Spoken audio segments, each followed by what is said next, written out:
Hello everybody, welcome to my YouTube channel Singham sir English class. बहुत से बच्चों ने कमेंट किया है कि सर वीडियो जो है आप ट्रांसलेशन पे लेकर आइए ताकि हमको आसानी रहे सीखने में। और बोर्ड एग्जामिनेशन दूर है, कंपटीशन एग्जामिनेशन है, उसमें हम आसानी से ट्रांसलेशन को कर पाए। धीरे धीरे आप मुझे ट्रांसलेशन सिखा दीजिए। तो हम यहाँ पे आज वीडियो लेकर आए हैं ट्रांसलेशन का, तो आप ट्रांसलेशन यहाँ पे सीखना शुरू करिए वीडियोस के माध्यम से। तो पहले है यहाँ पे मैंने टेंसेस के बारे में दिया है। टेंस तीन प्रकार के होते हैं, तीन होते हैं, प्रेजेंट टेंस, पास्ट टेंस और फ्यूचर टेंस। और ये चार चार पार्ट्स में डिवाइड होते हैं, यानी कि प्रेजेंट टेंस 4 पार्ट्स में होता है, एक सिंपल, एक परफेक्ट, एक कॉन्टिन्यूअस और एक परफेक्ट कॉन्टिन्यूअस। इसी तरह पास्ट भी 4 प्रकार के होते हैं, ये भी simple, past tense, perfect continuous और परफेक्ट कॉन्टिन्यूअस में होते हैं। फ्यूचर भी 4 पार्ट में डिवाइड होते हैं, ये भी सिंपल, परफेक्ट कॉन्टिन्यूअस और परफेक्ट कॉन्टिन्यूअस में होते हैं। टेंसेस आई होप सभी को पता होगा। टेंसेस 3 होते हैं, simple present tense, past tense और फ्यूचर टेंस। और ये तीनों जो है चार चार पार्ट में डिवाइड हुए हैं। टोटल 12 टेंसेस यहाँ पे बताए जाते हैं। तो हम आते हैं यहाँ पे ट्रांसलेशन पोर्शन पे। तो हम सबसे पहले एक एक करके हम सब पार्ट्स को देखेंगे, उसमें क्या पहचान होती है, कैसे हम हिंदी से इंग्लिश अनुवाद करेंगे, यहाँ पे हम सीखेंगे। सबसे पहले हम प्रेजेंट टेंस का जो पहला पार्ट है सिंपल, इसको हम देखेंगे। और सिंपल सेंटेंस बेटा, सिंपल सेंटेंस जो होते हैं 3 पार्ट में डिवाइड है, 3 पार्ट है उनके जो हिंदी से इंग्लिश अनुवाद करोगे। एक होता है अफर्मेटिव, अफर्मेटिव सेंटेंस वैसे होते हैं जो पॉजिटिव होते हैं। और एक होता है निगेटिव सेंटेंस, जो निगेटिव मतलब ना नहीं का यूज किया जाता है।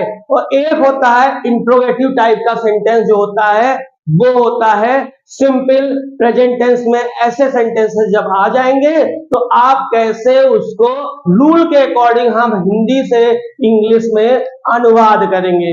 आज हम यहाँ पे एफर्मेटिव सेंटेंस के बारे में आपको क्लेरिफाई करूंगा कि एफर्मेटिव सेंटेंस जो पॉजिटिव सेंटेंस होते हैं उसमें वर्ब कैसा लगना है, उसमें टेंस कैसा है, कैसे पहचानोगे, इसके बारे में हम यहाँ बता रहे हैं। ध्यान से दीजिएगा, ध्यान से देखेंगे तो हमें उम्मीद है कि आपको अच्छी तरह प्रिपेयर होगा और करना तुमको आ जाएगा। तो यहाँ पहले हम सिंपल प्रेजेंट टेंस का सेंटेंस पहचान देखते हैं। पहचान क्या है?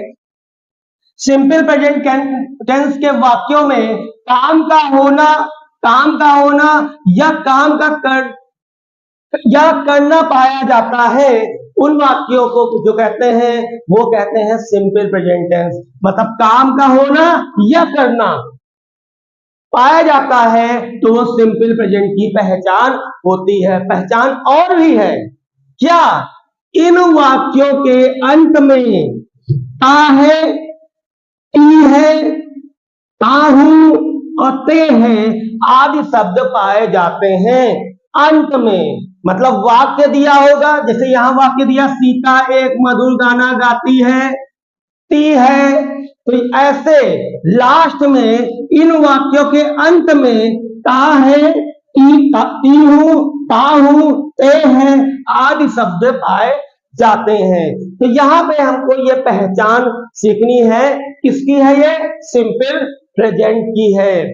ठीक है, अभी हम अनुवाद नहीं बता रहे हैं, हम यहाँ पे पहचान बता रहे हैं कि ऐसा सेंटेंस आपको मिले जिसके आखिरी में ता है, ती है, ता हूं, ते है आदि आता है, तो ऐसा सेंटेंस हमारा सिंपल प्रेजेंट टेंस का होगा।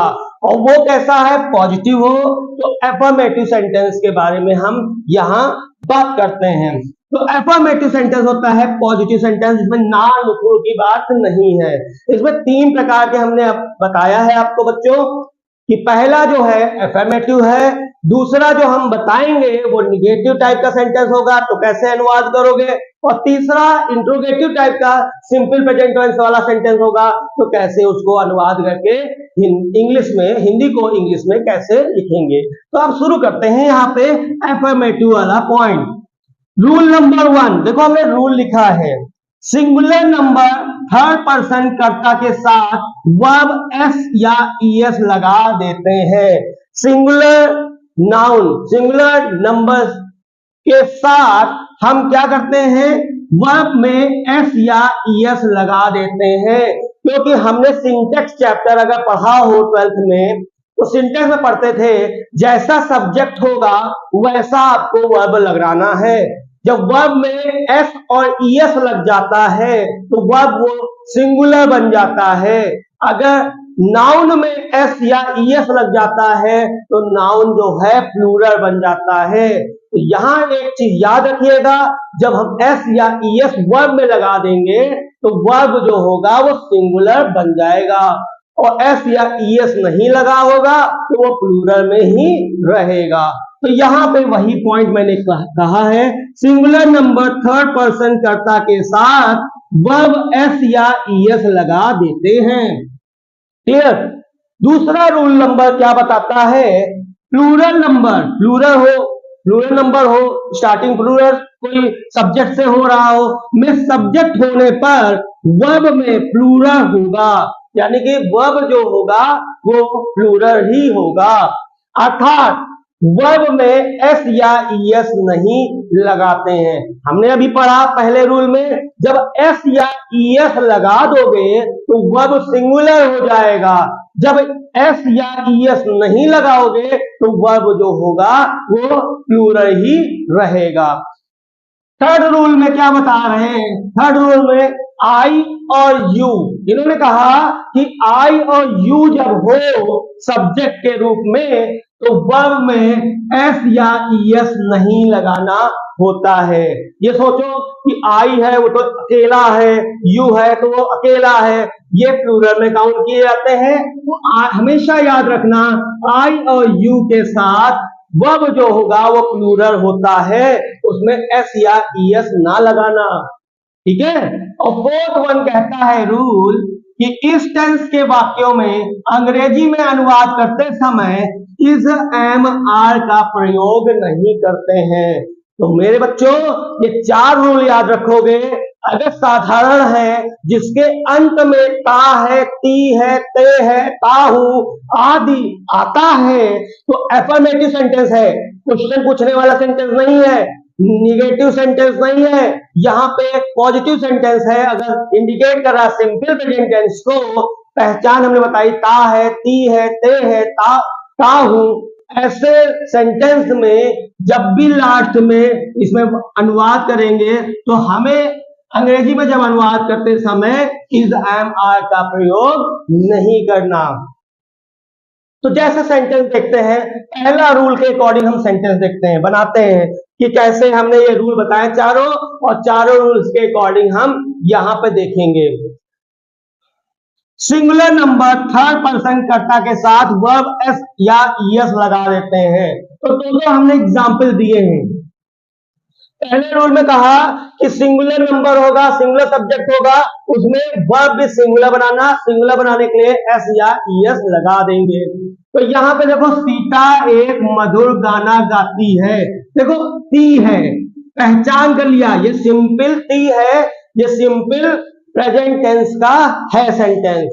तो हमने यह पहले नोटिस कर लिया सिंपल प्रेजेंट टेंस का है। अब सीता, सीता को हमने अंग्रेजी में लिखा सीता। अब है वर्ब लिखना है, गाना गाती है, गाती है, तो क्या बोलोगे सिंग, और सीता सिंगुलर है तो इसको भी वर्ब को सिंगुलर बनाना है, तो उसीलिए हमने यहाँ पे एस को यूज कर लिया। हो गया ना, जैसा सब्जेक्ट वैसा वर्ब किया, सिंगुलर सब्जेक्ट है सिंगुलर वर्ब किया, सब्जेक्ट के बगल में हमें वर्ब का यूज करना है। इस एम आर का यूज नहीं किया जाता है सिंपल प्रेजेंट टेंस में। ओके। अब एक मधुर गाना गाती है, तो एक मधुर स्वीट, गाना मतलब सॉन्ग, तो हो गया ट्रांसलेट, सीता एक मधुर गाना गाती है, तो मैंने लिखा सीता सिंग अ स्वीट सॉन्ग। अंडरस्टूड? कितना इजी है ना। पहचान तो मालूम हो गया, ता है, ती है, ते है, ताहू, ये पहचान होती है सिंपल प्रेजेंट टेंस की। तो मैंने नोटिस किया यहाँ पे ती है, ठीक है, तो मैंने किया सब्जेक्ट हमारा सिंगुलर है तो वर्ब भी सिंगुलर होगा, सीता सिंगुलर लिखा तो ये भी वर्ब, एस लगा दिया तो ये भी सिंगुलर हो गया वर्ब। तो आ स्वीट सॉन्ग मतलब एक, तो आ स्वीट मधुर और गाना सॉन्ग, तो सीता सिंग आ स्वीट सॉन्ग। एक दूसरा देखते हैं इसी का फर्स्ट रूल का, वह स्कूल जाता है, वह मतलब ही, तो हमें ही लगा दिया, जाता है गो, तो यहां पे ये सिंगुलर है तो यहां पे ईएस लगा देंगे वर्ब में, तो गोस लिखेंगे, गो नहीं लिखेंगे, गोस लिखेंगे। जैसा सब्जेक्ट वैसा वर्ब आप यूज करोगे। कहां जाता है, टू स्कूल, तो हमने यहां पे टू स्कूल मेंशन कर दिया। तो पहला रूल कहता है जब भी जैसा सब्जेक्ट होगा वैसा ही वर्ब आपको लगाना है, इज, एम, आर यानी हेल्पिंग वर्ब का यूज नहीं करना है। Okay my dear. दूसरा रूल कहता है अगर प्लूरल नंबर होगा तो प्लूरल वर्ब भी लगाना होगा। तो देखिए दो एग्जाम्पल हमने और दिए, वे अपना पाठ याद करते हैं, वे मतलब दे, वे मतलब दे, अब वर्ब लगाना है, याद करते हैं मतलब लर्न, एस नहीं लगाया, एस लगा देंगे लर्न्स में तो वो सिंगुलर हो जाएगा। तो यहां पे हम देख रहे हैं दे है प्लूरल फॉर्म में है तो हमें भी वर्ब प्लूरल फॉर्म में यूज करना होगा। तो हमने लिखा दे लर्न, अपना पाठ, अपना मतलब देयर, THEIR देयर, और पाठ मतलब लेसन, तो दे लर्न देयर लेसन। तो हो गया यहाँ पे थर्ड वन क्लियर। अब देखो चौथा वाला भी है, हम हॉकी खेलते हैं, हम मतलब वी, प्लूरल फॉर्म, तो वी हमने लिख दिया। अब वर्ब भी प्लूरल ही होना चाहिए, खेलते हैं मतलब प्ले, एस नहीं लगाओगे, क्यों, क्योंकि यहाँ पे सब्जेक्ट प्लूरल है तो वर्ब भी प्लूरल होगा।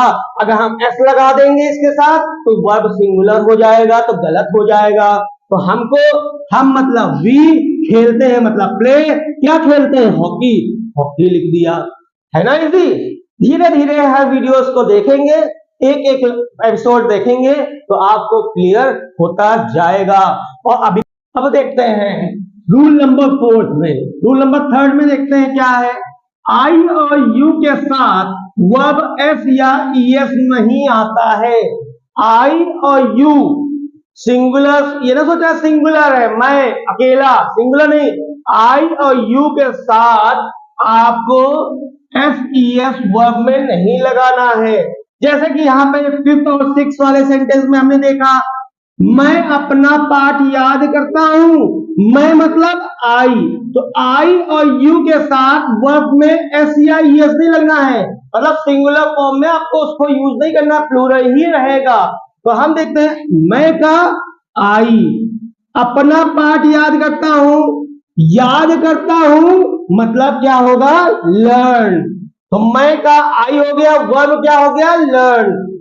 अपना, अपना मतलब माई, और पाठ इसका लिखेंगे आप इंग्लिश में अनुवाद करेंगे लेसन। तो मैं अपना पाठ याद करता हूं, आई लर्न माई लेसन। अब देखो इन्होंने कहा यू के साथ भी, तो तुम एक पत्र लिखते हो, ते हो ना, का हूं ना, ये सब चीजें याद रखिएगा। हमें पहचान याद रखनी है, सिंपल टेंस में क्या पहचान होगी। तो अब यहाँ पे तुम एक पत्र लिखते हो, तुम मतलब यू, और यू के साथ जो वर्ब लगाओगे उसमें एस या ईएस नहीं लगेगा, प्लूरल ही वर्ब रहेगा। तो लिखते हैं मतलब राइट, एक पत्र, अ लेटर। तो हम यहाँ पे अनुवाद, हम इसको हिंदी से अंग्रेजी बहुत ही आसानी से इन रूल के माध्यम से, rule number 1, rule number 2, rule number 3 और रूल नंबर 4 के माध्यम से हमने उसको आसानी से अनुवाद किया कि केवल नियम याद रखना है कि भाई सब्जेक्ट जैसा होगा वर्ब कैसा लगाओगे। लेकिन दो केस यहाँ पे आए, आई और यू, उसके साथ ही प्लूरल वर्ब ही लगेगा। तो फोर्थ वाला रूल कहता था इस टेंस के वाक्यों में अंग्रेजी में अनुवाद करते समय इज, एम, आर का यूज नहीं करना। देखो ये सारे सेंटेंस बने हिंदी से अंग्रेजी अनुवाद किया, लेकिन इस एम आर का यूज, हेल्पिंग वर्ब का यूज नहीं किया गया सिंपल प्रेजेंट टेंस में। सिंपल प्रेजेंट टेंस की पहचान ता है, ते है, ती है, ता हूं, इससे होती है, और ये जो है काम का करना, काम का होना बताता है।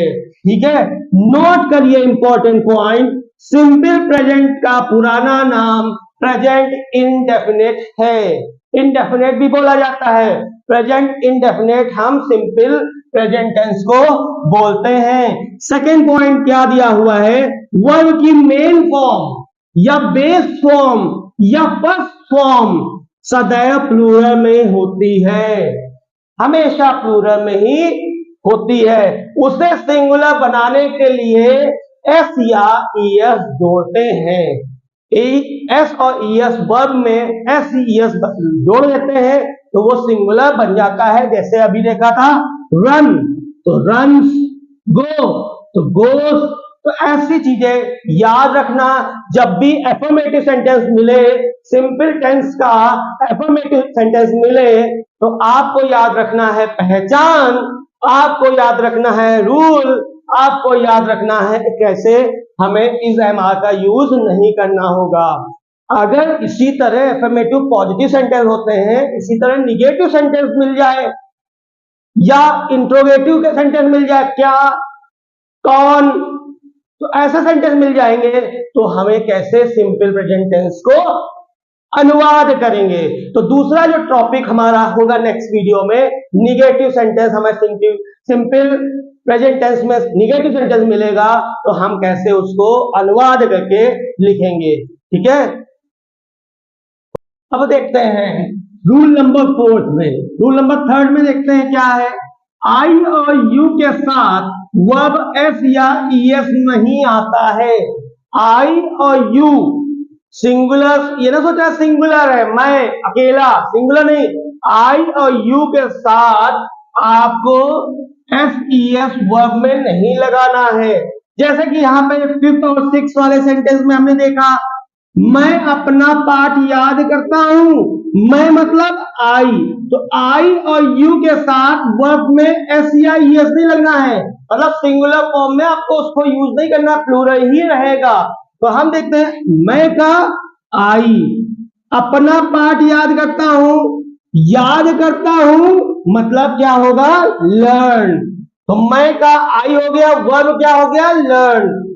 अपना, अपना मतलब माई, और पाठ इसका लिखेंगे आप इंग्लिश में अनुवाद करेंगे लेसन। तो मैं अपना पाठ याद करता हूं, आई लर्न माई लेसन। अब देखो इन्होंने कहा यू के साथ भी, तो तुम एक पत्र लिखते हो, ते हो ना, ता हूं ना, ये सब चीजें याद रखिएगा। हमें पहचान याद रखनी है, सिंपल टेंस में क्या पहचान होगी। तो अब यहां पे तुम एक पत्र लिखते हो, तुम मतलब यू, और यू के साथ जो वर्ब लगाओगे उसमें एस या ईएस नहीं लगेगा, प्लूरल ही वर्ब रहेगा।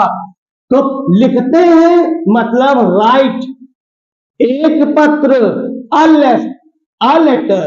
तो हम यहाँ पे अनुवाद, हम इसको हिंदी से अंग्रेजी बहुत ही आसानी से इन रूल की माध्यम से, rule number 1, rule number 2, rule number 3 और रूल नंबर 4 के माध्यम से हमने उसको आसानी से अनुवाद किया। कि केवल नियम याद रखना है कि भाई सब्जेक्ट कैसा होगा, वर्ब कैसा लगाओगे, लेकिन दो केस यहां पे आए, आई और यू, उसके साथ ही प्लूरल वर्ब ही लगेगा। तो 4th वाला रूल कहता था, इस टेंस के वाक्यों में अंग्रेजी में अनुवाद करते समय इज, एम, आर का यूज नहीं करना। देखो ये सारे सेंटेंस बने, हिंदी से अंग्रेजी अनुवाद किया, लेकिन इज, एम, आर का यूज, हेल्पिंग वर्ब का यूज नहीं किया गया सिंपल प्रेजेंट टेंस में। सिंपल प्रेजेंट टेंस की पहचान ता है, ते है, ती है, ता हूं, इससे होती है, और ये जो है काम का करना, काम का होना बताता है। ठीक है, नोट करिए इंपॉर्टेंट पॉइंट, सिंपल प्रेजेंट का पुराना नाम प्रेजेंट इंडेफिनिट है। इंडेफिनेट भी बोला जाता है। प्रेजेंट इंडेफिनेट हम सिंपल प्रेजेंट टेंस को बोलते हैं। सेकेंड पॉइंट क्या दिया हुआ है, वर्ब की मेन फॉर्म या बेस फॉर्म या फर्स्ट फॉर्म सदैव प्लूरल में होती है, हमेशा प्लूरल में ही होती है। उसे सिंगुलर बनाने के लिए एस या ईएस जोड़ते हैं। एस और ईएस वर्ब में एस ईएस जोड़ देते हैं तो वो सिंगुलर बन जाता है। जैसे अभी देखा था रन तो रन्स, गो तो गोस। तो ऐसी चीजें याद रखना, जब भी एफर्मेटिव सेंटेंस मिले, सिंपल टेंस का एफर्मेटिव सेंटेंस मिले तो आपको याद रखना है पहचान, आपको याद रखना है रूल, आपको याद रखना है कैसे हमें इस एमआर का यूज नहीं करना होगा। अगर इसी तरह एफर्मेटिव पॉजिटिव सेंटेंस होते हैं, इसी तरह निगेटिव सेंटेंस मिल जाए या इंट्रोगेटिव के सेंटेंस मिल जाए, क्या, कौन, तो ऐसे सेंटेंस मिल जाएंगे तो हमें कैसे सिंपल प्रेजेंट टेंस को अनुवाद करेंगे। तो दूसरा जो टॉपिक हमारा होगा नेक्स्ट वीडियो में, निगेटिव सेंटेंस, हमें सिंपल प्रेजेंट टेंस में निगेटिव सेंटेंस मिलेगा तो हम कैसे उसको अनुवाद करके लिखेंगे। ठीक है।